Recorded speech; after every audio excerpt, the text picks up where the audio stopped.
제가 스바냐 3장 17절 우리가 너무 좋아하고 잘하는 말씀인데 읽고 시작하겠습니다. 너의 하나님 여호와가 너의 가운데 계시니 그는 구원을 베푸실 전능자시라.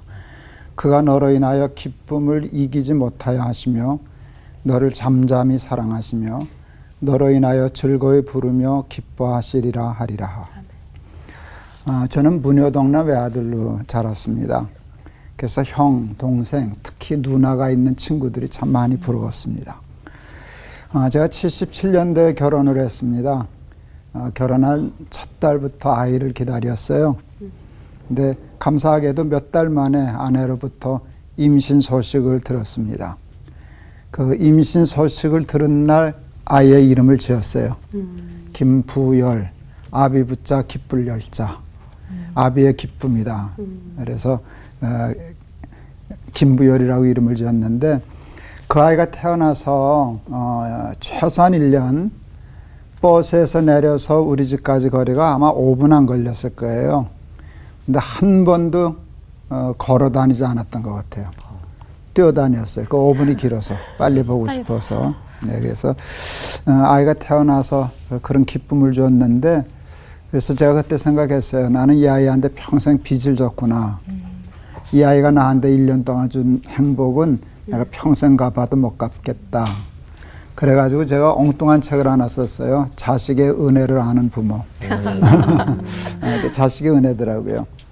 2005년에 첫 손녀를 보았어요. 저희 집은 딸이 없어가지고 우리 큰 며느리 패백할 때 제가 딸 좀 낳아라. 딸 낳으면 상 주마. 현상을 걸었던 애거든요. 근데 손녀를 보았어요. 그때 저희 큰아들 부부는 이제 군인이어서 계룡대라는 데서 살았어요. 차가 안 막혀도 3시간은 가야 되는 거리인데 하루 스케줄을 보고 7시간만 비면 무조건 가는 거예요. 차 몰고. 그래서 한 번은 50분 하나 보고 돌아온 적도 있는데 그 아이를 안고 이렇게 올 때 얼마나 행복했는지 그것도 잊을 수 없습니다. 작년 10월 달에 6번째 손주를 보았습니다.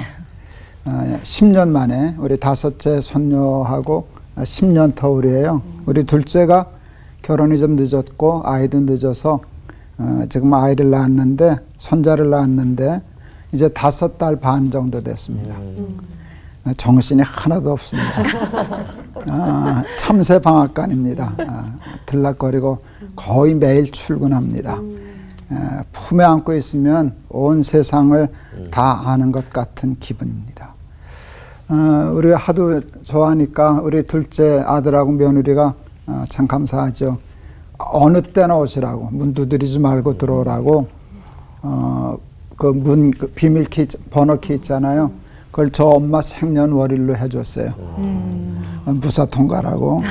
그런데 그게 그렇게 감사하고 기쁠 수가 없어요. 그런데 우리 불효자, 효자 얘기가 나왔는데 하나님이 우리를 기뻐하실 때 우리가 꼭 효자이기 때문에만, 뭘 잘했기 때문에만 그러실까?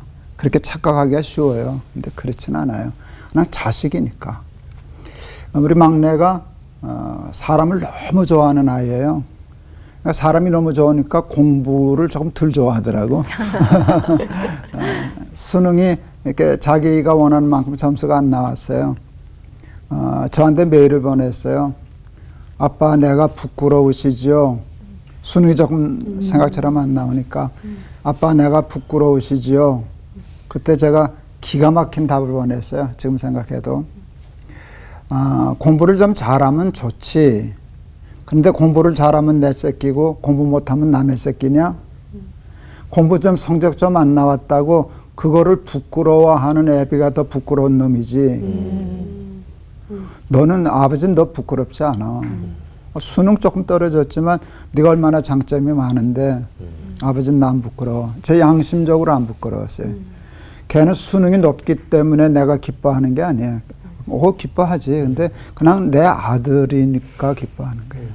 그래서 불효자 얘기가 나왔었는데 사실은 불효자라고 얘기하는 아들은 불효자가 아니에요. 하나님 그것만 가지고도 좋아하시는 거예요. 지가 불효자래. 내가 속 썩였대. 그거 알면 효자지 뭐. 그거 알면 효자지. 그래서 저는 나도 내 아들, 내 며느리, 내 손녀, 손자들 보고 이르는데 하나님은 오죽하실까.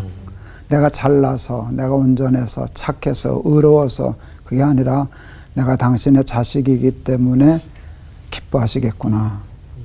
나보다 더 하시겠구나. 그래서 나도 우리 비밀키 번호를 하나님 생일이 있으신가? 하나님 생일에 맞춰가지고 아무 때나 들어오세요. 두드리지 마세요. 그냥 아무 때나 들어오세요 하면 하나님 너무 좋아하시겠다. 그래서 스바냐 3장 17절 말씀이 정말 우리를 향하신 하나님의 마음이라고 이렇게 생각해서 오늘 그 말씀 같이 생각했습니다. 기쁨을 이기지 못하시며. 사실은 2005년 1월 달에 제가 독일에 집회하러 가는데 큰아들로부터 전화가 왔었어요.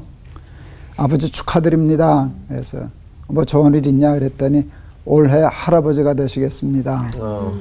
첫 손녀 임신 소식이었어요. 그 공중부양이 되더라. 그냥 붕 뜨더라. 이게 공중부양이 되는 거구나. 발이 땅에 안 붙는데 뭐.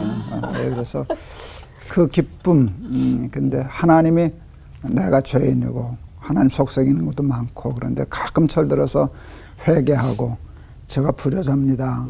하나님 죄송합니다. 그럴 때마다 기쁨을 이기지 못하시며 너를 잠잠히 바라시며 기뻐하시리로다 하는 그 말씀이 하나님의 마음이겠다 싶었습니다. 기도하겠습니다. 너희 하나님 여호와가 너희 가운데 계시니 우리를 기뻐하시고 기쁨을 이기지 못하여 하신다 하시는 말씀 하나님의 마음인 줄을 믿습니다. 아멘. 우리 아이를 낳아서 손주를 봤을 때도 그 마음인데 하나님이 저를 보시고도 그러시겠다 생각하는 게 은혜가 됩니다. 우리가 잘나서 우리가 의로워서 우리가 완전해서 허물이 없어서 공부를 잘해서 아니라 그냥 하나님의 자녀이기 때문에 기쁨을 이기지 못하여 하시는 하나님의 마음을 다시 한번 깨달을 수 있게 도와주시옵소서. 아멘. 예수 그리스도 이름을 받들어 기도하옵나이다. 아멘. 아멘.